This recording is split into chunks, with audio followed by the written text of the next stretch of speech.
আম্মু এই যে আম্মু এদিকে দাও বাবা বাবা এদিকে দাও এদিকে দাও বাবা বাবা বাবা বাবা এই বাবা বাবা এখানে যে একটি মেয়ে রয়েছে, তো আসলে এই মেয়েটা ফুলবাড়িয়া বাজারের পাশেই একটি গ্রাম, মালিকের দোকানে এখানে রয়েছে। তো আমরা ওর সাথে কথা বলার চেষ্টা করছি, ওই কোনো কথা বলছে না। তো আমার কেন জানি সন্দেহ হচ্ছে হয়তো বা কোনো মানসিক রোগী। তো আসলে ওর যে বয়স আমার মনে হচ্ছে 12 থেকে 14 বছর হবে মেয়েটির বয়স। তো ওর বাড়ি কোথায়, নাম কি, কি ঠিকানা কিছুই বলতে পারছে না। তো হঠাৎ করে আমাদের সাথে দেখা, আমরা চেষ্টা করছি ওর সাথে কথা বলার জন্য। তো এরকম একটা মেয়ে, তো রাতের বেলা আমরা হয়তো এখন বাসায় চলে যাব, এরকম একটা মেয়ে একা একা থাকবে।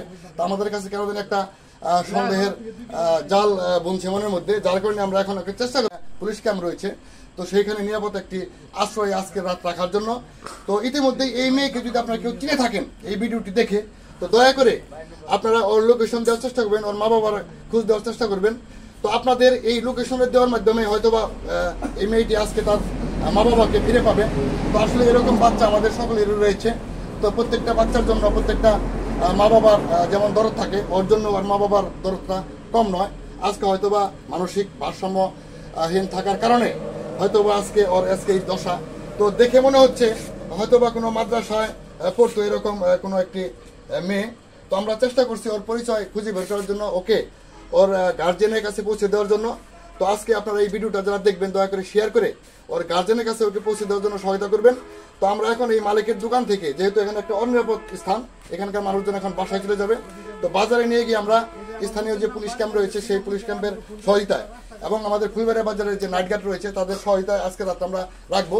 ইনশাল্লাহ আমরা আশা করবো আপনাদের সহায়তায় আগামীকালের মধ্যেই এই মেয়েটাকে আমরা তার পরিবারের কাছে চলে যেতে পারবো। তো এই মেয়ের সাথে আমরা কথা বলার চেষ্টা করছি। আম্মা তোমার নাম কি? আম্মা আম্মা বলবা তোমার নাম কি? আম্মা তোমার বাড়ি কোথায় বলতে পারবো? আম্মা আম্মা কোথা থেকে আসতো? আপনারা দেখছেন তো মেয়েটা কিন্তু কোনো কথা বলছে না। তো আসলে কথা না বললে আমরা বুঝতেও পারছি না ওর বাড়ি কোথায়, কিভাবে এখানে আসলো। তো এখন আপনারা যারা চিনে থাকেন মেয়েটাকে, যদি চিনে থাকেন কেউ, দয়া করে কমেন্ট বক্সে ওর পরিচয় নিশ্চিত করবেন। আমরা চেষ্টা করব ওকে ওর পরিবারের কাছে পৌঁছে দেওয়ার জন্য।